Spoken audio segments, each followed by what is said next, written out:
All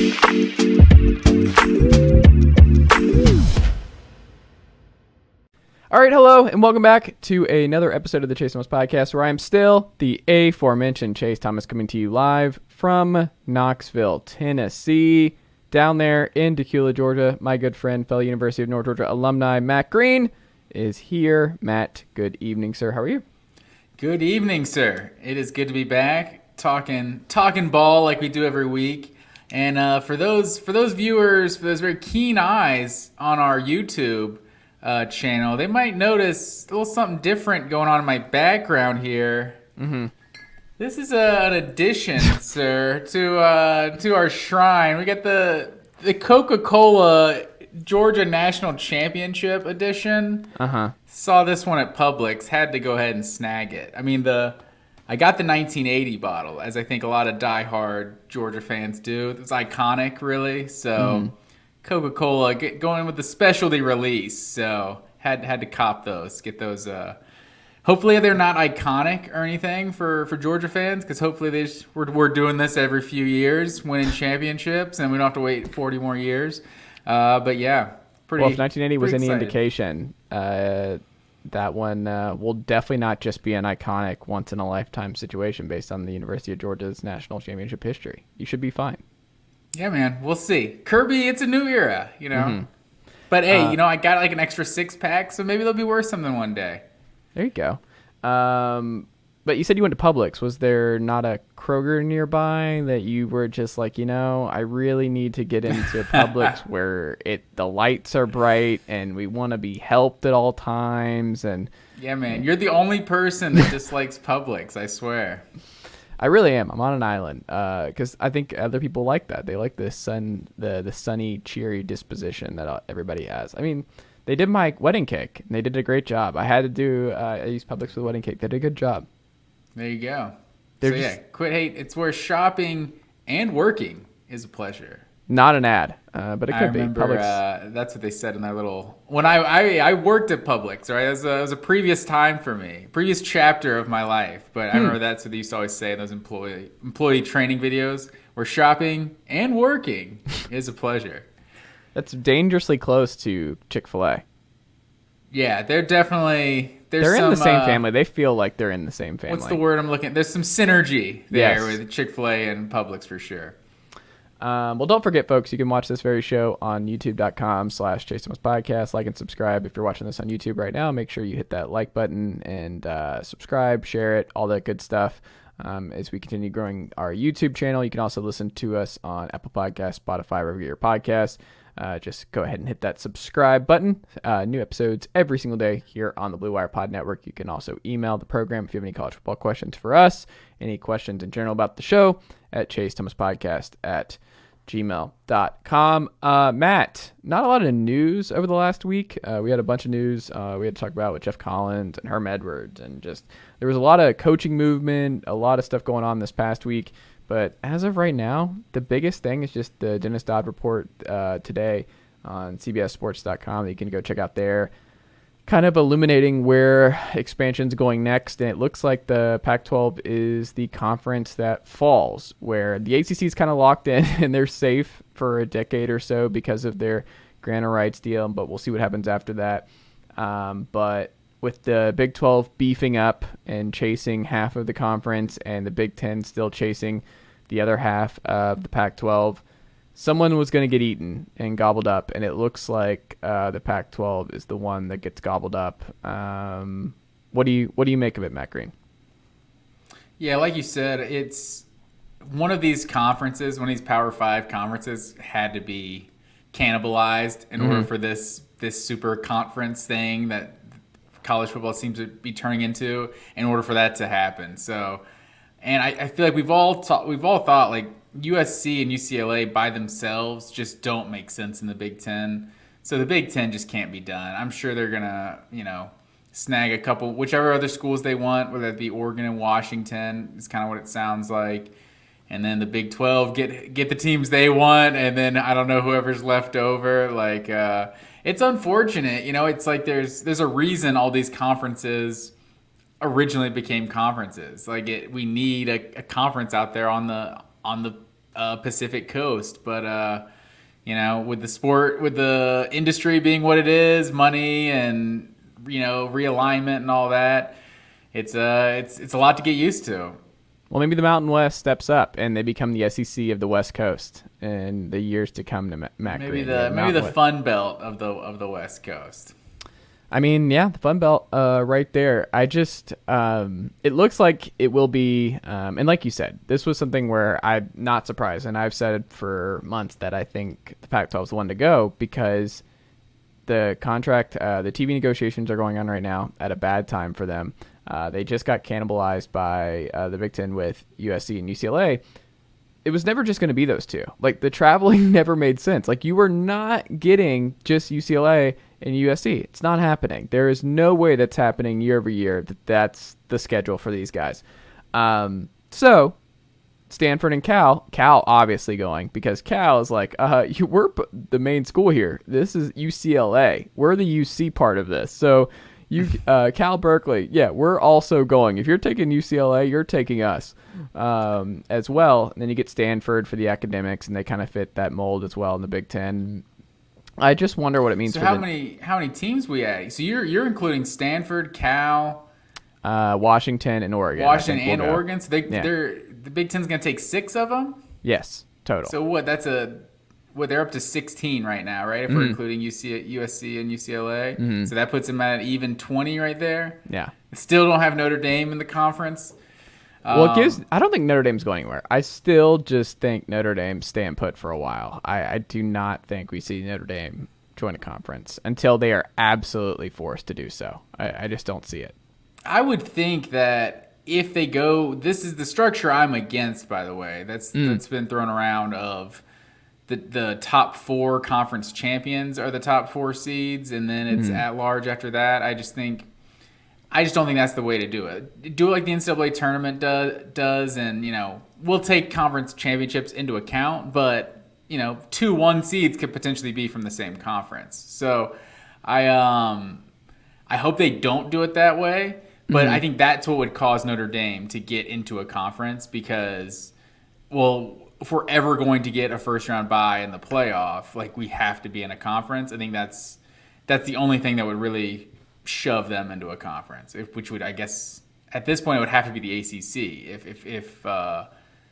If in your scenario, if the Big Ten's getting to 20 and they still don't have Notre Dame, it seems like the ACC is the logical place for them to go. Because the obvious, other than the fact that it's not logical at all for Notre Dame to be in the Atlantic Coast Conference, just with all the other sports already being there, it seems like the logical thing. Well, I wonder what happens if they get to 20. The Big Ten does get to 20. Does the SEC gobble some ACC schools in that scenario where they're like, I mean, they even call Notre Dame. I would not be surprised if Greg Sankey calls about Notre Dame, if that's the case, and sees just what the possibility of Notre Dame in the SEC would look like.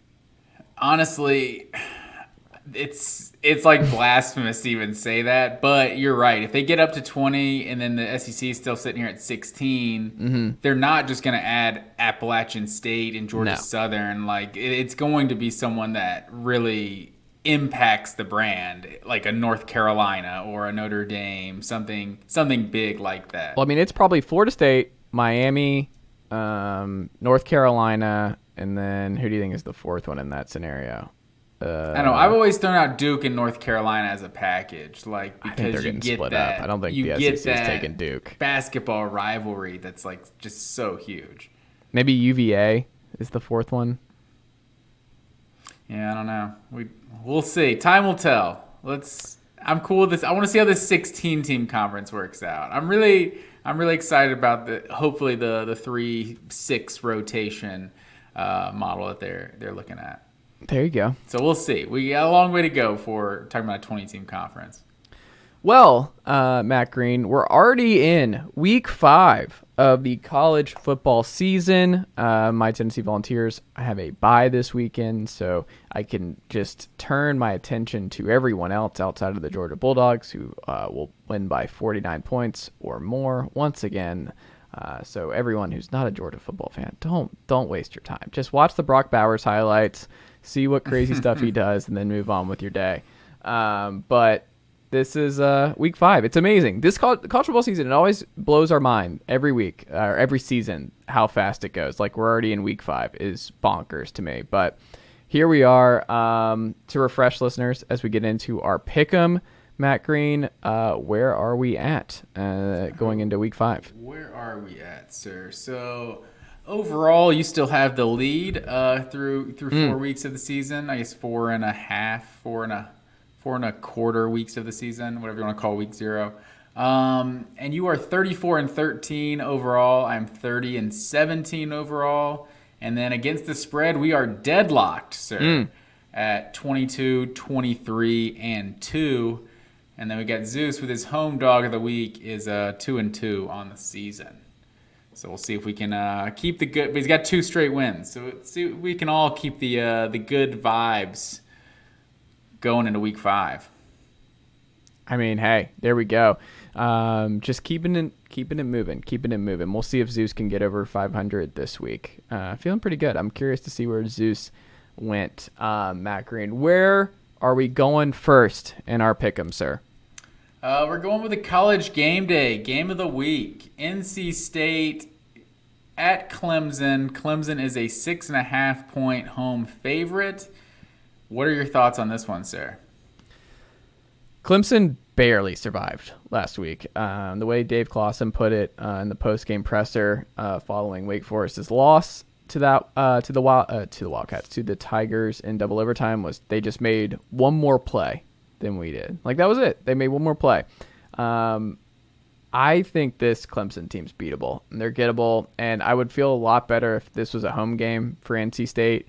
But do I trust Devin Leary more? Yes, than DJ Uiagalelei. No matter what Dabo Swinney says about DJ, like we're gonna see. And that defense gave up a lot of offense. They gave up 6 passing touchdowns to Sam Hartman, who's a great player, but it tied a Wake Forest and ACC record for most touchdown passes in a game.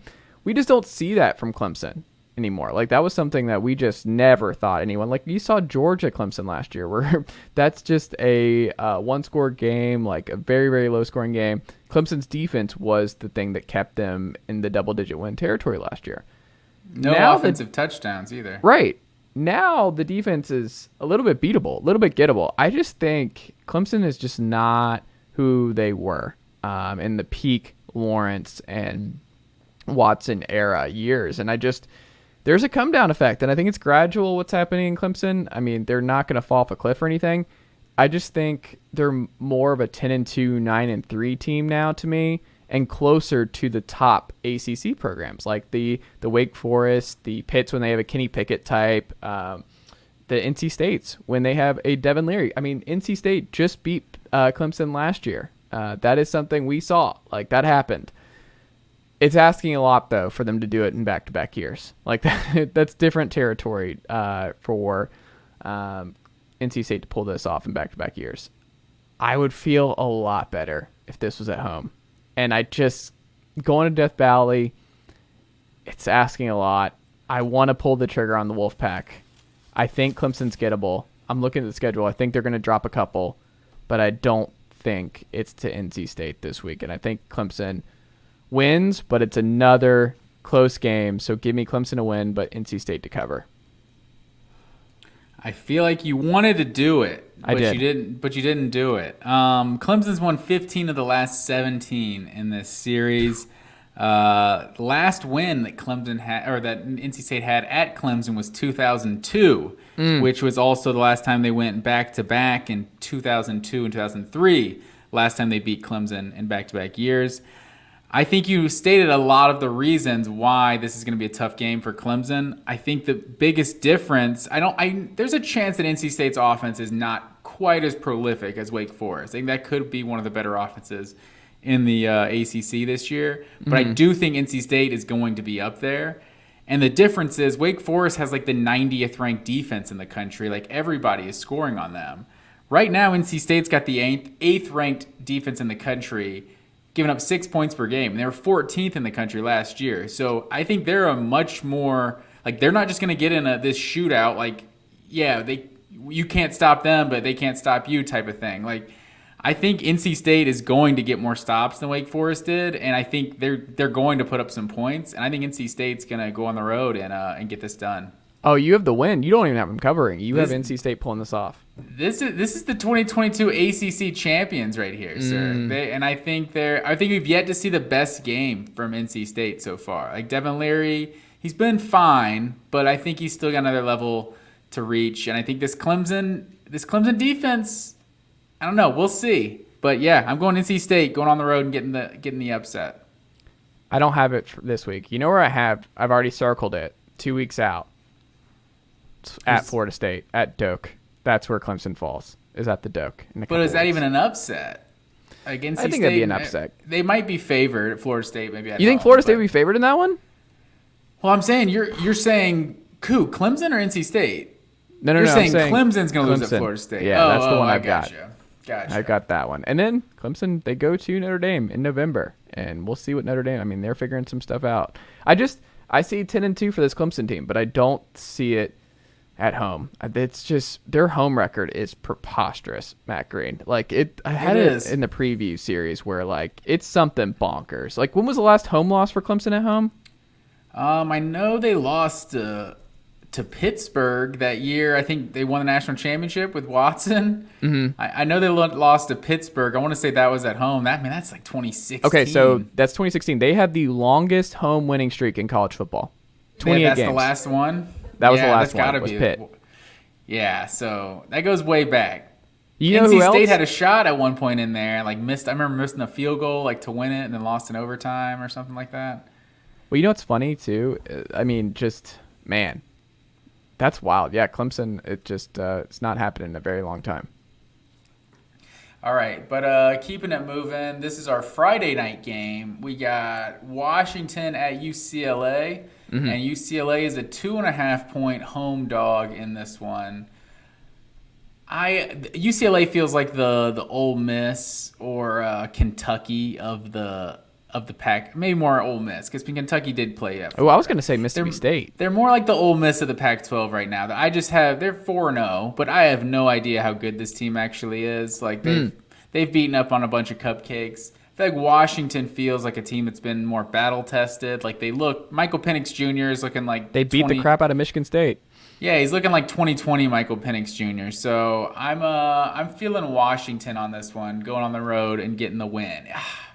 It goes against my weekday road game philosophy, but I went against it with Florida State, and it worked out with me when Florida State beat Louisville. But UCLA, I've been so discouraged by those crowd shots I see at UCLA, and I'm like, weekday road game only matters if the student body's getting up for this one. What percentage capacity is this stadium going to be on Friday night? 50? Like maybe? No, I would say like 20, 25. Yeah. Like you're looking at day games on Saturday. Like you're talking about a Friday night in LA. They got other things to do, man. They're not. They got other things going on in LA. It's funny you're doing this because I'm doing what I thought you would do here. I'm taking UCLA to win and cover. I think this is prime upset potential for the Bruins. I mean, I'm all in on the Huskies this year. And I'll get to why in a second, but the road team has won only 4 of the last 11 games in this series, which I think matters here. But what gave me pause, Washington, first in scoring offense in 2022 in the Pac-12. Last year, they were 9th in the Pac-12. Just an unreal flip the script by Kalen DeBoer from Jimmy Lake in 1 year. This is going to be a high-scoring, no-defense game where I think the reason this is 2.5 is I think they're just like 51-48 is like the final here. And I think DTR, man, him versus Michael Penix Jr. is going to be a lot of fun, but I think this is just a sleepy one where Washington does not get up for UCLA on the road on a Friday night, and UCLA steals this to get to 5-0, where it's a 5-0, but it's not a real 5-0. And I don't know. Give me the Bruins here to win and cover. Over-under is 64.5 for this one. So I would smash the over on that. Make some money, folks. Go ahead and smash the over on that one. The next one, we're going Oklahoma at TCU. and the Horned Frogs are a 6-point home dog in this one. I want to take you in the time machine, take you back to 2020. The last time that Oklahoma lost to Kansas State at home, just an almost an unexplainable loss. And when we probably came on this podcast the next week, like, Oklahoma doesn't lose 2 games in a row, so we're going to pick Oklahoma because they're not going to lose 2 conference games in a row. Dropped to 0-2 in the conference. Well, that is exactly what happened back in 2020 when they lost at Iowa State the very next week and dropped to 0-2 to start the Big 12 season. I'm getting 2020 vibes from Oklahoma right now, and I think the Horned Frogs are going to pull the upset at home, and I just think Oklahoma's going to come out and lay another egg. And this is going to be a little adversity for the first-year coach Brent Venables. A lot of roster turnover, a lot of culture you gotta turn your way. So I'm going to take TCU to win this one. Oh, wow.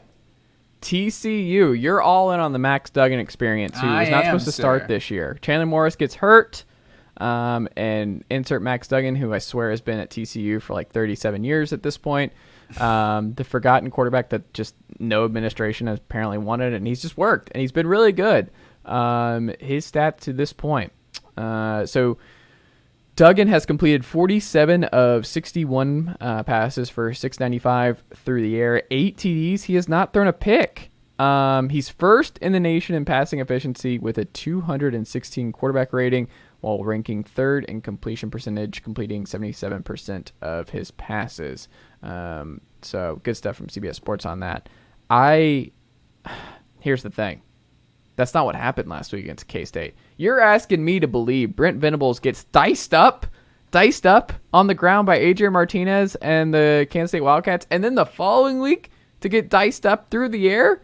You're telling me he just gets diced up in completely different ways in back-to-back weeks. The best defensive mind maybe in college football gets diced up. These aren't the same players that were playing at Clemson, man. He's got good players at Oklahoma. They're not like Clemson-level players, though.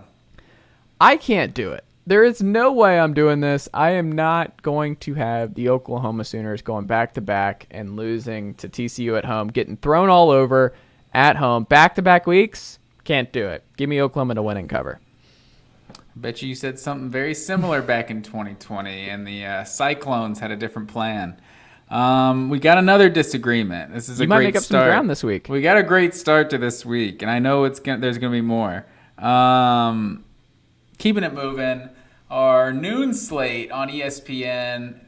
This is a big one. I'm going to be super jacked for this one because ESPN's finally realized that noon slot, with all due respect to the Big Ten, we don't want to see Minnesota Northwestern, right at this noon. This Illinois. I don't know. Have you seen the new field adjustments? Northwestern's investing. They're adding whatever it's called, Kyle Field. They have the new. They're adding some stuff. They're investing more. Hey, it's no disrespect to Beth Mowins, but it would always be a Beth Mowins game. Hold on, Beth Mowins is awesome. No, but I'm saying those sleepy Big Ten noon games would seem to always be what follow all the energy. You're like, you're jacked up. Pam Ward. You're jacked up for game day. Maybe her too. Yeah. You're jacked up after game day, and then you go to Illinois, and it's like this quiet crowd, and you're like, oh yeah, football's about to kick off. You're like, oh yeah, I guess I'll come back at 3:00 when the good games start. No, ESPN's like, Fox figured this out with the big noon. Yeah, we're gonna do it too because people want to watch football right away. Exactly. It makes sense. We're already on ESPN watching game day. Let's go right into a nice environment. So with all of that, Kentucky goes on the road to Oxford, Mississippi. And the Ole Miss Rebels are a 6.5-point home favorite over the number 7 team in the country. Yeah. Which I also don't think Kentucky is the number 7 team in the country. But I will acknowledge that I feel like I always undervalue Kentucky. It's just maybe the way I was conditioned with college football. It's like, I know Mark Stoops is a new era, but it's still Kentucky. And I'm like, oh, can Kentucky go on the road and win a big-time SEC game? They did it against Florida a couple weeks ago, but I think this Ole Miss team is a lot better than Florida. Maybe not a lot better, but I do think they are better. But like I said about UCLA, I have no idea what this team is yet, just because they haven't played anybody. We've essentially seen 4 dress rehearsals for Ole Miss to begin the season, and now they're going to play a real team. And I don't see them covering the 6.5. I think this is going to be a really close game because Kentucky just has a way of like making you play their style, like kind of bringing you down in the ditch with them. Like they seem to play to everyone, all of their opponents, good and bad. Like Miami of Ohio and Northern Illinois were both close games. Kentucky had too, but there's something about Mark Stoops' style, the style Kentucky wants to play. I think it travels well. And I don't know how good Ole Miss is yet, so I'm going to take Ole Miss to win but not cover. Give me Kentucky in the points.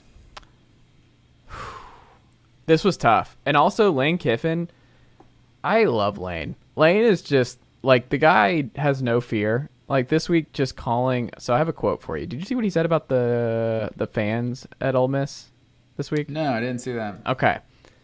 Lane he says whatever, man, and I appreciate it. He said, quote, when you come back out, he's talking about the second half after this their game this weekend.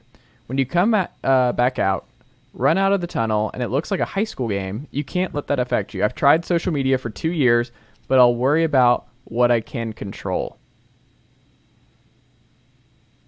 Not a fan. That I feel like I've noticed that more and more in college football, of just like the crowd like emptying out around halftime. Well, I can tell you one crowd that doesn't do that. And they were in Knoxville, Tennessee this weekend, full checkerboard. Even after the game was over, the stands still just completely decked out, as much as it to the chagrin of some Georgia local reporters of fan takeovers that have happened ostensibly in Neyland Stadium over the last year or so.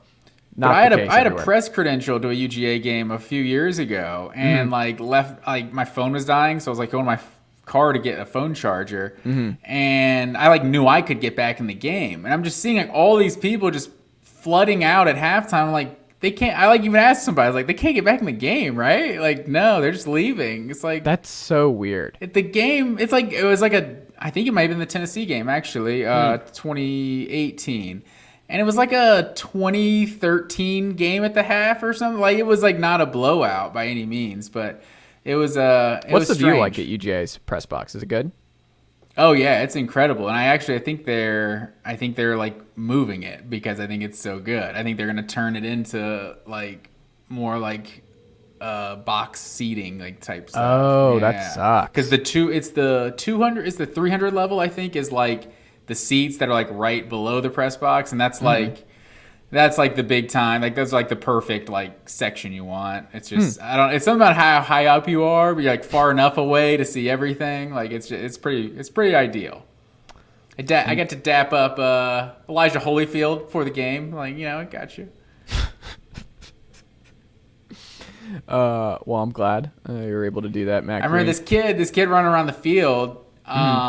Got Terry Godwin's gloves and someone else, and he had 3 pairs of gloves. He's like, "Oh, look at all the gloves!" And I was like, "Yo, let me get some of those gloves. I want some gloves. Come on, you can't even wear those. You're 7. Come on, man." That's great. Ole Miss, 15-3 over the last 18 games. Matt Graham, would you like to guess what Kentucky is their last 18 games? Oh, I think I saw this same stat. It's the same record, right? They are also 15-3. I also love this quote from Mark Stoops, because the dirty little secret about Kentucky this year, and part of this is just not having Chris Rodriguez, but they have not been able to run the ball at all. They're averaging something 2.7 yards per carry, I think, to this point. That's just not what Kentucky's ever been is under the Mark Stoops era. They have been a ground and pound first, dating back to Benny Snell and guys before that. They are now a passing team, and they're relying on and they have good wideouts. Even after losing Wan'Dale Robinson, their wideouts made some plays against Northern Illinois, and they've looked okay. And that's something to monitor. That being said, he said, quote, "For 5 years, y'all didn't appreciate shit." in regards to people questioning the team not being able to run the football this year. And he's like, oh, now we can't run the football. You're concerned that we can't do it after yelling at me about passing more and opening up the offense. Now I can't run the football, and you're concerned. Mark Stoops, hilarious. All that being said, exact situation Georgia's in these days. Now people want they have a good passing offense. You want to complain about the running game.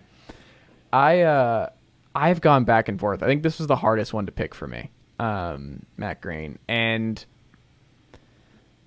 it's now Jackson Dart's team. Lane Kiffin confirmed. Luke Altmaier is the number 2. Dart has looked okay.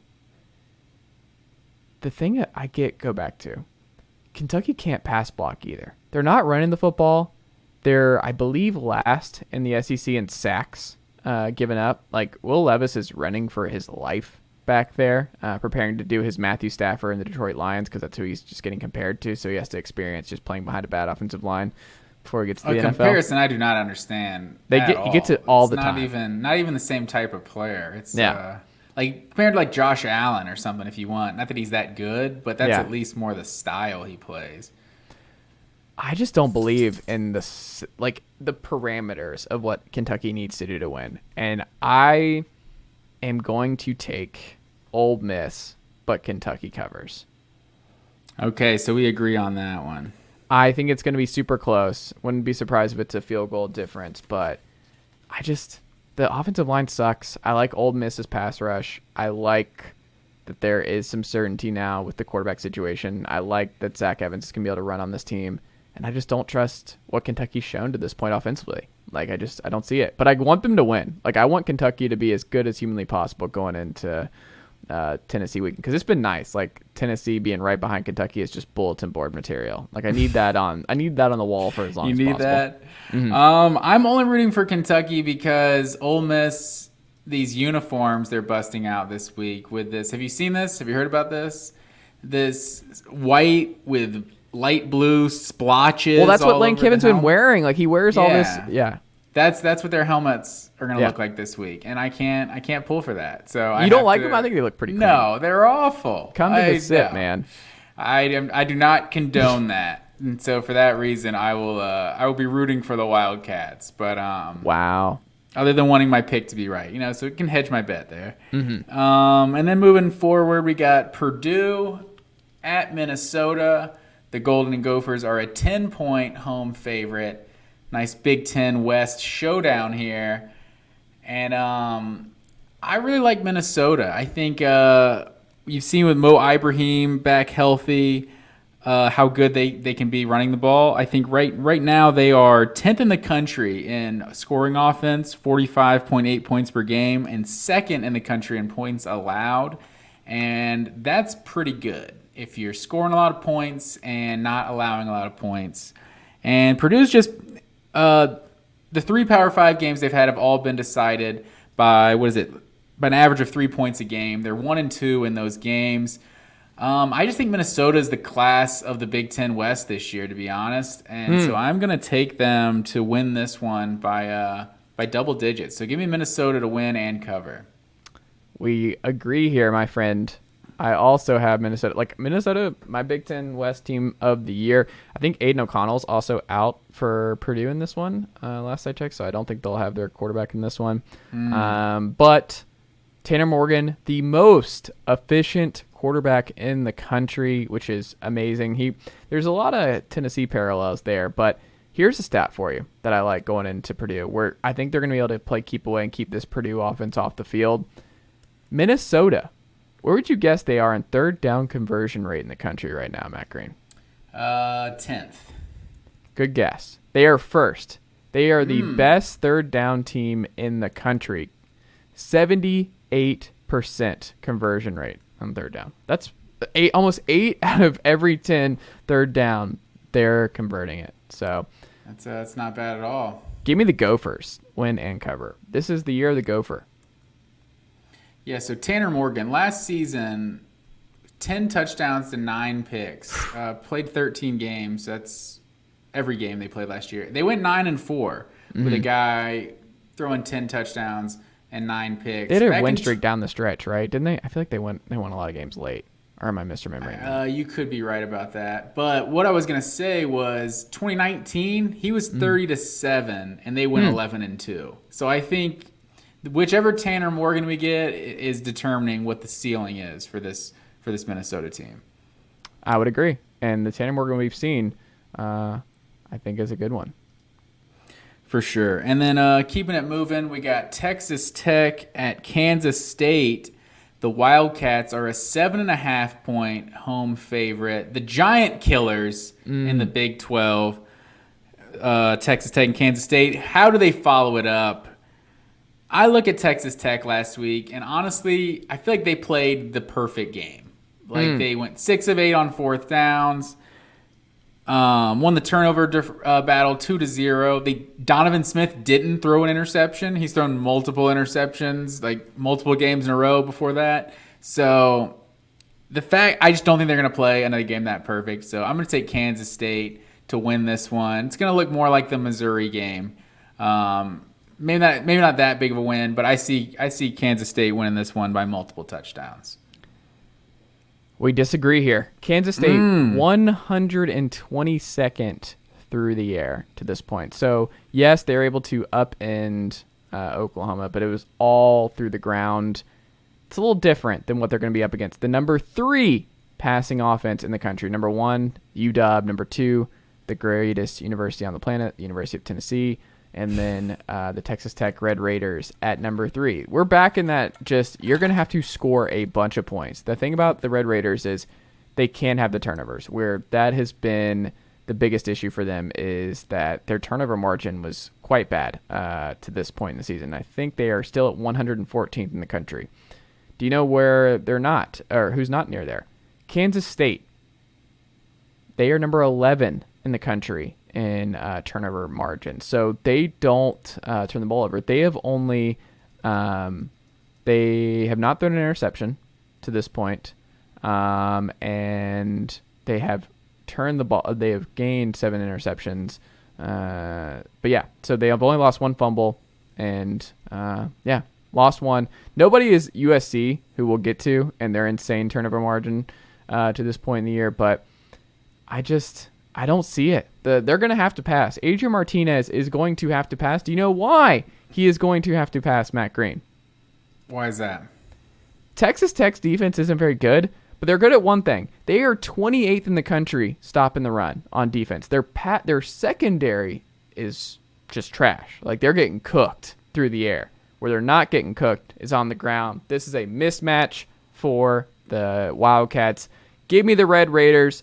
All Lubbock, all the time on this podcast. Go Red Raiders. They get this one. I feel like you gave a lot of reasons for why Kansas State is the better team, and then went and picked the Red Raiders. I'm saying you said they're the team that doesn't turn the ball over. And that's Texas one Tech of the things. does. That might flip this. Is if Texas they have Tech horrible secondary. So. But Adrian, it's a good matchup to have a horrible secondary. K-State cannot throw. They are or 100. maybe even someone like Adrian Martinez can throw on them. I've heard this story before.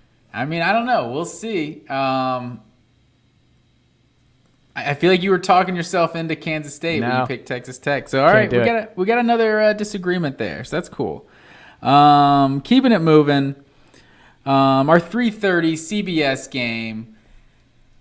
One of these people seems to think this isn't much of a game, but Alabama goes on the road, 16.5-point favorite at Arkansas. And what are your thoughts about this one, sir? Don't want to watch it. Don't think it's going to be good. I understand last year this was close. I understand that. They're coming off a brutal loss to A&M in Jerry World, where they should have won that game. Arkansas, I don't think the vibe is going to be good there. I think this is rough. To lose to A&M, I don't know who did their schedule, but to get A&M's defense and Alabama's defense in back-to-back weeks is just cruel and unusual punishment. Like, the scheduling gods are not in Arkansas's favor right now.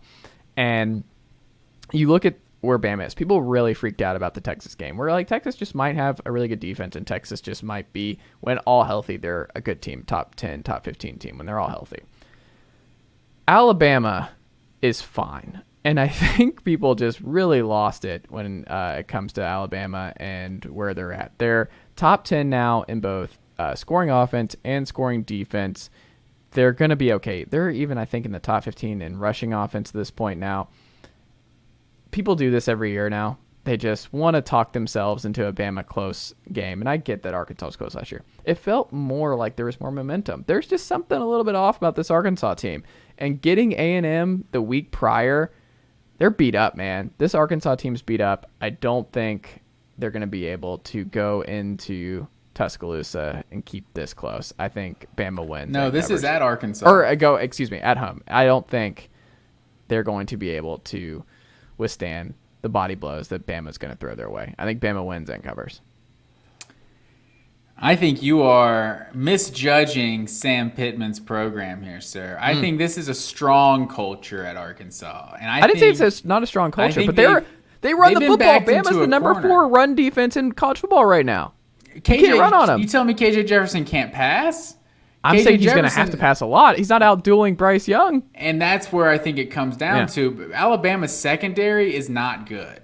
Kool-Aid McKinstry is not good. Hold on, you're saying that. Where do you think Alabama's secondary ranks in college football among 131 teams? They haven't played anybody, but number Quinn 6 Ewers for one quarter. They haven't given up a touchdown. They have not given up a passing touchdown. They've played 3 garbage teams. They had Texas. They didn't give up a passing touchdown either. They got absolutely torched for the one quarter Quinn Ewers was in, and then once Quinn Ewers was out, they weren't good. Like they were. Even Hudson Card, they figured out Alabama's corners are just going to grab us all game. Let's just keep throwing deep balls because they can't guard anybody. Like, I think that's what Texas exposed in this Alabama secondary. Like, they cannot guard one-on-one. Texas A&M's 3 top receivers are 6'3", 6'3", 6'5". KJ Jefferson is one of the best quarterbacks in this conference. Raheem Sanders, like this is one of the best rushing attacks in this conference. Like I think this is 100% going to be a close game. Like we saw what they were last year in Tuscaloosa. I think the fact that this Texas A&M or this Arkansas team lost to A&M a week ago, I think that makes them even more like desperate. Like they've backed him into a corner essentially. Like I think Bryce Young has played 5. I got to get this stat to Connor O'Gara.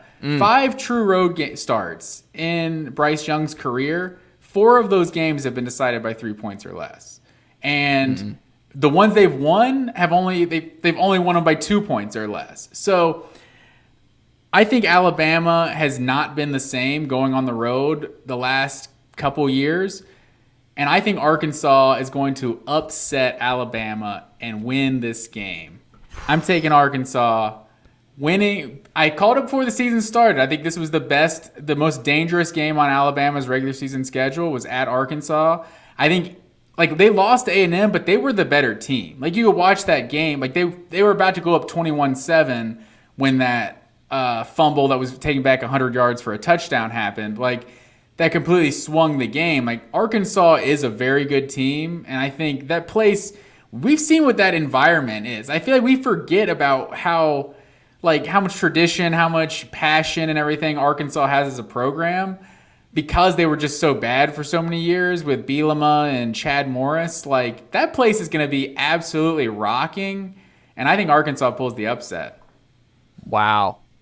We disagree. I've told you, this Alabama team is just not – it's not the invincible Alabama team that they've been in recent years. They are. Like, they just beat Vanderbilt 55-3. What do we learn from the Vanderbilt game? You gave up 20-something points to Kent State this weekend. Yeah, we don't learn anything from those games. Like Vanderbilt. I mean, you look those at cupcake games. Yeah, but I'm saying that's the one who got Nick Saban in year 1. People forget. It's UL But I'm Monroe, saying we don't learn anything. Like Florida's gonna beat whoever Eastern Washington by 50 points this week. It's like that doesn't mean Florida has a good offense. Like these games don't really mean anything. I think there's nothing you can really learn. The only real data point you have on Alabama this year is at Texas, where they really did nothing offensively for most of the game, especially by Alabama standards. So 13, what was it? They have to go get a field goal at the end, or they score a touchdown at the end? I think they got a field goal at the very end, right? Who? But regardless, Alabama, they scored 17. They had 17 points on going to the final drive of the game. You know what I mean? Like this is not the same Alabama that they've been in recent years with Tua and just dominating everybody. Like they've played a lot of close games the last year or so, and I think this is going to be another one. And I think this is the Razorbacks Super Bowl right here. This is their season. Amazing. We disagree. Can't do it. We'll see. I was shocked to see a 16.5-point line, though, honestly. Like, did it not make you nervous? To pick the upset? Yeah. It made me feel so good about against the spread. But in terms of the upset, I am like, what, 16? People really think it's that big? No, it definitely made me nervous when I first saw it. But I'm in my pick-em that I do every week, we kind of rank the confidence as well, like 10 points. And that'll probably be my 10-pointer of them keeping it within 16.5. Okay. But I like the Razorbacks. What can I say? Keeping it moving. Man. Rematch of the Big 12 championship. We got Oklahoma State going on the road at Baylor. The Baylor Bears are a 2.5-point home favorite. And I like the Bears. I'm kicking myself ever since our Big 12 preview for not picking Baylor to win the Big 12 because I like them.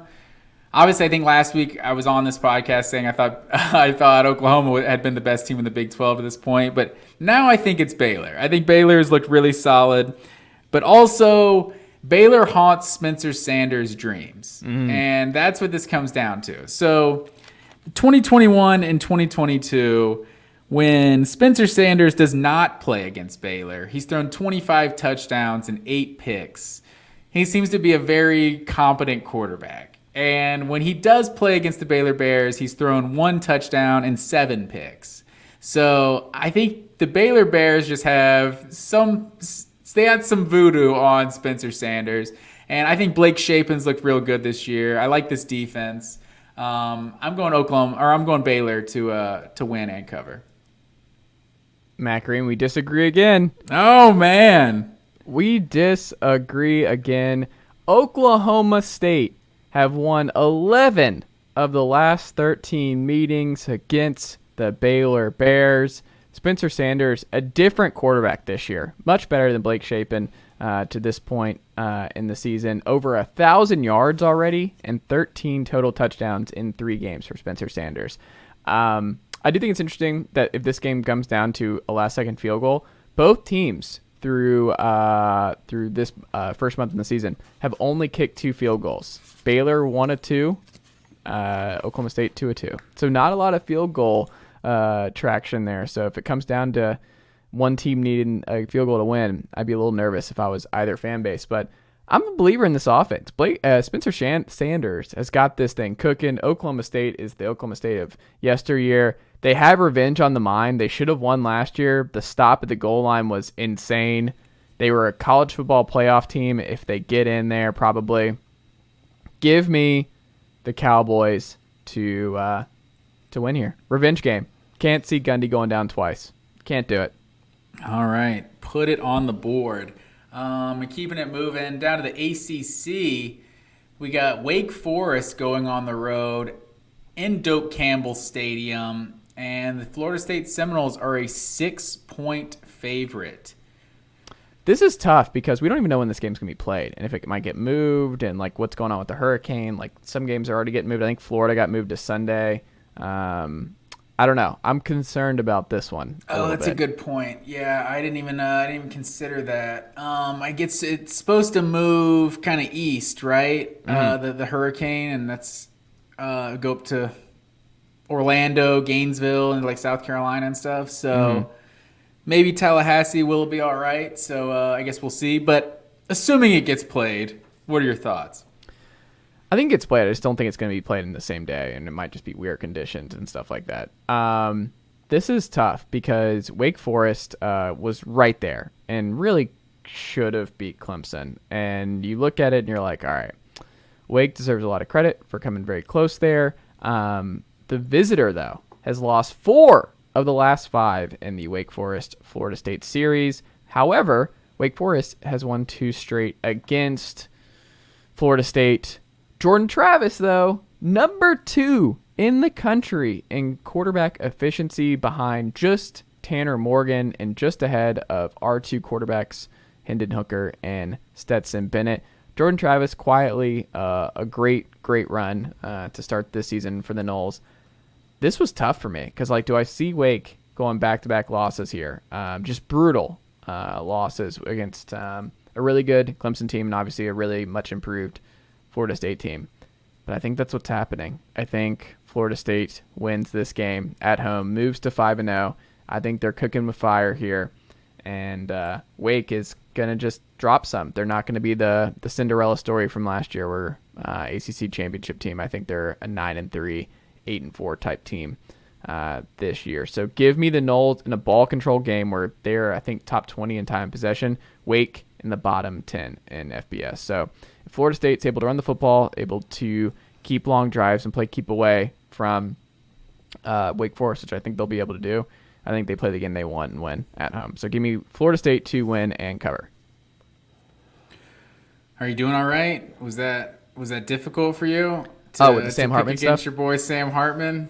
Look, I had Stan Cotton on, the voice of the Deeks, yesterday. We talked a lot of Deeks, and look, man, it's tough. The household is still a little shaken, but because I have so many family members who went to FSU, and it's a strong FSU household as well. You met some of them, actually, the FSU alums. I did indeed. Yeah, I'm thinking the same thing. I like how battle tested Florida State is this point in the season. Like they were in a couple dog fights with LSU and Louisville, and then absolutely opened up a can on Boston College, if you will. Zay Flowers, man, how much money did he cost himself staying at BC and taking the NIL deal and just running it back one more year? Hey, who knows? Hey, he may have had a little something while at Boston College. I hope so, man. That NFL money is there for him. But yeah, I'm gonna take Florida State in this one. I feel like they've looked good so far this year, and yeah, Wake Forest, the defense, I just still can't trust it. So yeah, give me Florida State as well to win and cover. Moving on, we got Texas A&M at Mississippi State. The Bulldogs are a 3-point home favorite over the Aggies. And this is an absolute gauntlet that Mississippi State is about to start. Texas A&M, Arkansas, Kentucky, Alabama, then even Auburn and Georgia after that. So these next 6 straight are just going to be a gauntlet. And this feels like where a Mike Leach team comes up and gets somebody. But I feel like Texas A&M, they're just winning these ugly games. And I feel like with Max Johnson, this team, he feels like a steadying factor for this team. And so with all their playmakers on offense, Max Johnson managing the game, I'm going to take A&M to go on the road and get another win here. Interesting. They did just lose Aeneas Smith for the season. I don't know if you saw that. He's out for the year. And he was a leader for this A&M Aggie team. Been there for a while. Jimbo had some just really strong, awesome words for him. So losing him's rough. Max Johnson undefeated as a starter. The Maroon Bowl, this should be the 3:30 CBS game in my estimation. Here's the thing, though. Mississippi State, the thing that people are forgetting is Mississippi State's defense is legit. And I think at home, Cowbell City, I think A&M's going to have to score. Like, I don't think they're going to be able to get away with what they've been able to get away with the last couple weeks against Miami, who that does not look nearly as impressive as it did 2 weeks ago. And then just Arkansas having the second half from hell and just really bad luck on the doink.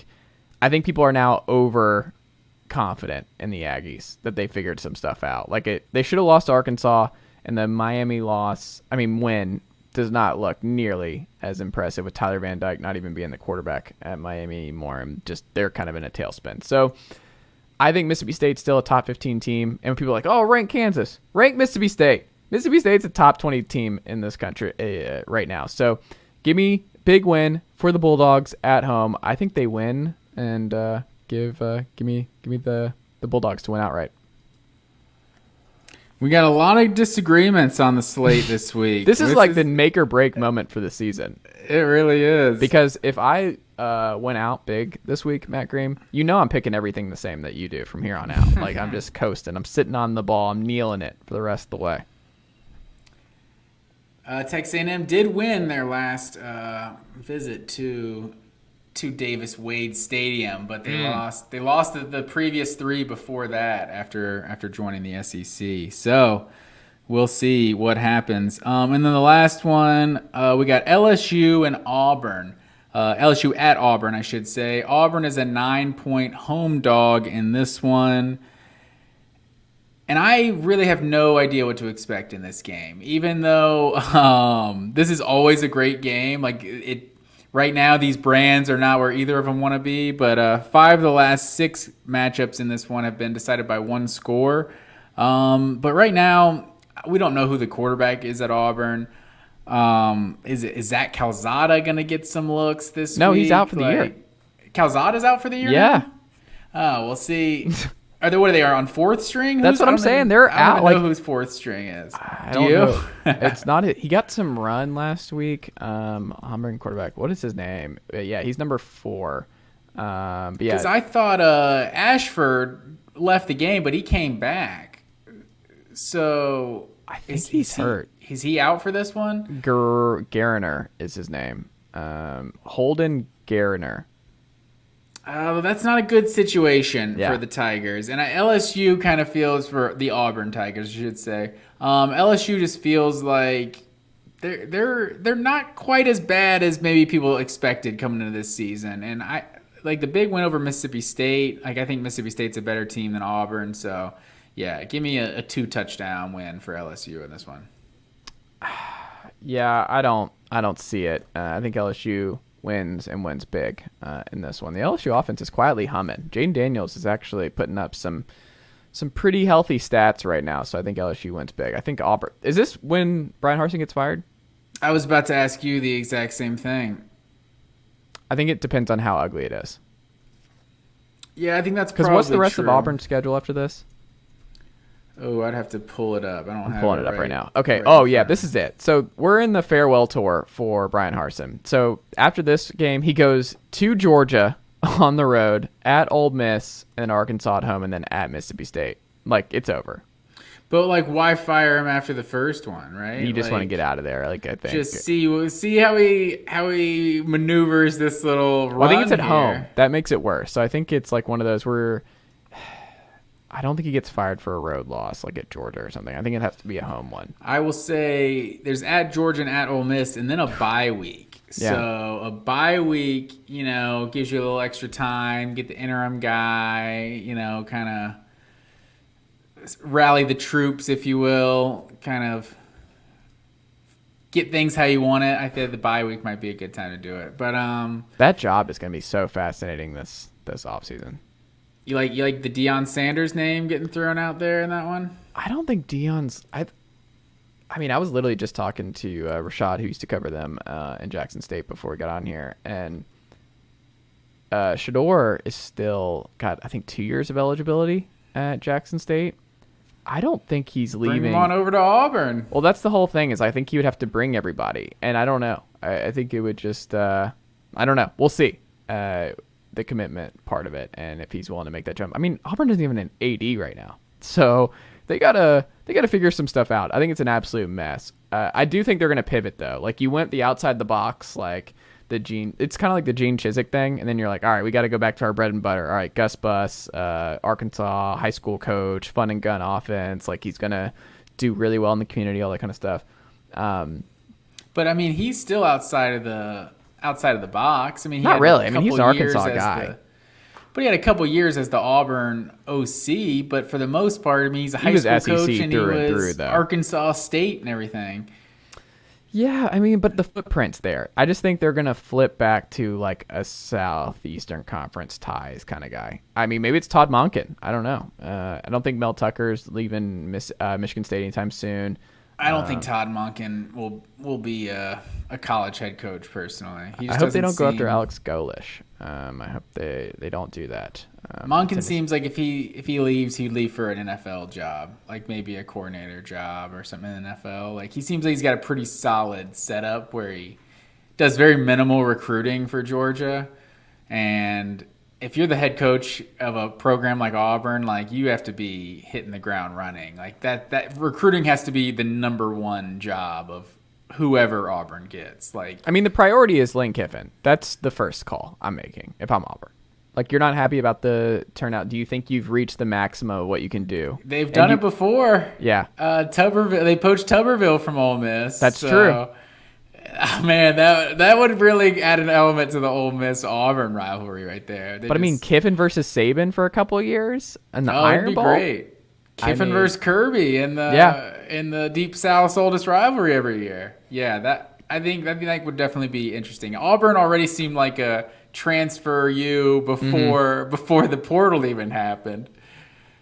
Yeah, give me Auburn here to go after Kiffin. I think that's number one. But LSU blows them out. All right, man. Did we hit everyone? Yeah, that's all of them.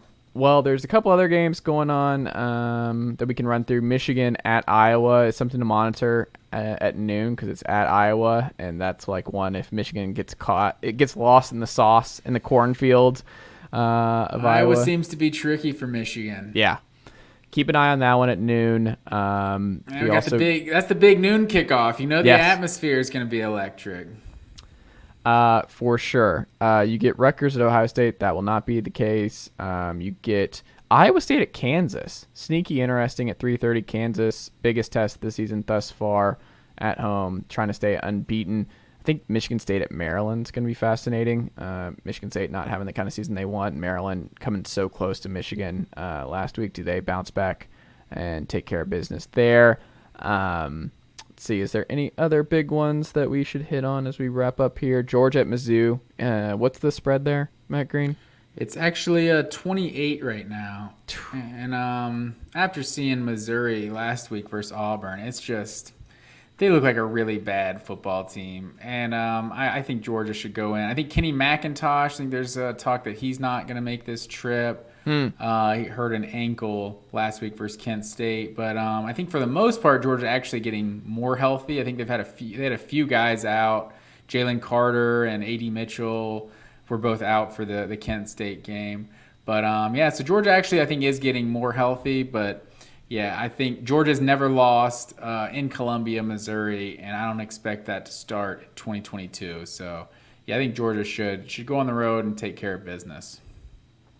Yes, that should be the case. But we'll see. We'll see what ultimately happens. I mean, Luther Burden, I'm excited for him to enter the portal. 5-star kid out of Mizzou. I wonder if people are making too big of a deal of that, like just trying to dissect these 18, 19-year-old social media activity. Like after all those, there's all those LSU players that like cleared their social media after they lost to Florida State, and they all said something about like it's a clean slate or whatever. Like we're 0-0 right now. It's like these guys are just 18. We have no idea why they're making the decisions they are. Like so, I don't know. He said he came out and tweeted something about like he was a Missouri Tiger or whatever. But I don't know. I'm not putting him in the portal right now. He's just 4 games into his college career right now. I don't want to speculate based on his Instagram. All right, we'll see what happens.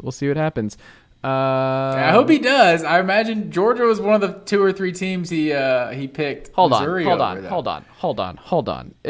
Tennessee's at the front of this line. But I'm saying Georgia was a finalist for him when he originally decided. I mean, that's not like debatable. I mean, if like Eric Gilbert, Georgia was a finalist, and you're then he tight decides end, to transfer. Running back, go to Georgia. If you're a receiver, what are you doing? What more do you need to see right now? What do you mean? It's like Georgia's got like the number 1 passing offense in college football right now. I'm saying individually though. We've been over this. The 1,000-yard receiver, the limitate. Like it's just there's no stars. They don't. They just don't maximize. If you're a them. dude, they get you the ball. Like a Brock Bowers last year. Tight end.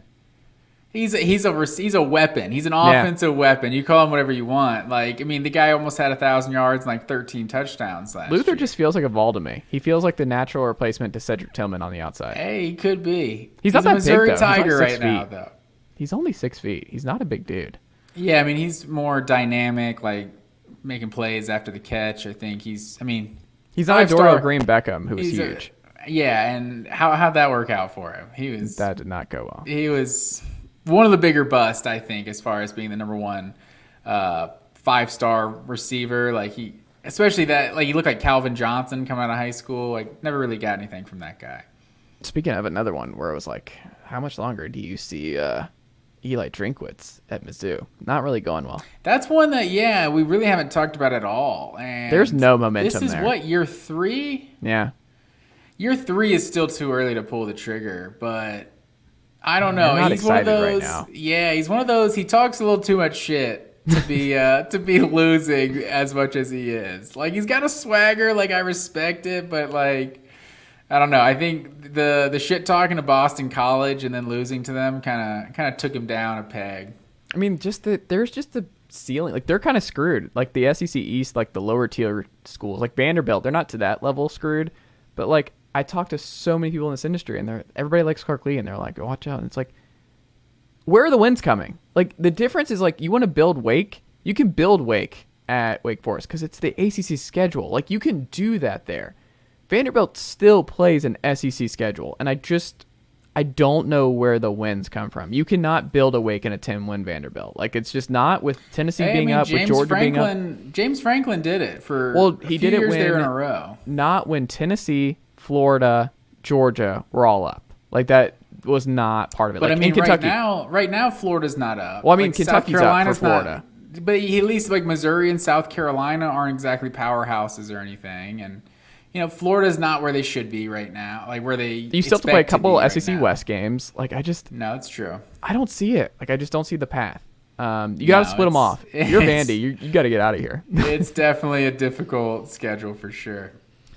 Matt Green, we can find you on Twitter at Matt_W_Green. Give him a follow if you have not already done so. As always, if you enjoy our episodes, make sure you leave us a 5-star rating and a review on Apple Podcasts or Spotify if that's how you listen. If you're watching on YouTube, make sure you hit that like button and subscribe on the YouTube channel before you head on over. More to come here on this edition of the show. Matt, down there in Tequila, Georgia, thank you as always, my friend. And for myself up here in Knoxville, Tennessee, that is all we've got. But we'll be back with our Sunday post-game show on Sunday night with our Week 5 recap. Until then, Matt, I will talk to you later. Yes, sir.